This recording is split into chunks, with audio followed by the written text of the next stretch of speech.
¿A dónde conduce este sendero? A la cascada de Peguche. Estoy en este lugar. Allá se ve. Bueno, increíble. Si vienen a Otavalo hay dos cosas que no se pueden perder. Este es uno. Acá se puede venir, se puede acampar, uno se queda. Es un lugar increíble. Y otra cosa muy interesante para hacer en Otavalo es ir, creo que es los sábados en la mañana, a la feria de animales, al mercado de animales. También es como si fuera un estadio de fútbol donde, bueno, desde muy temprano es un espectáculo. Van a ver todos los comerciantes que llegan con sus animales para comprar, vender, canjear, según lo que me han dicho. Pero bueno, este lugar, ahora estoy acá, en este lugar que es espectacular. Por allá atrás armé mi carpa y bueno, ahora estoy yendo a la cascada, a ver la cascada, pero bueno, llegué tarde. Igual no hay problema, me iba a quedar un día, me voy a quedar 2 o 3, porque esto es imperdible. Muy bueno esto.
Cómo me gustan los puentes colgando.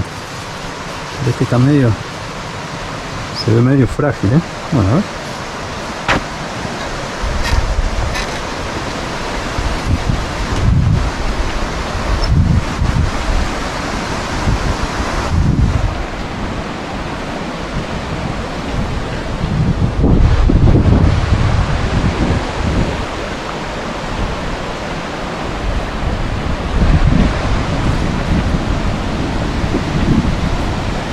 Uy, esta no quiere más.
Pero bueno, acá estamos en Ecuador.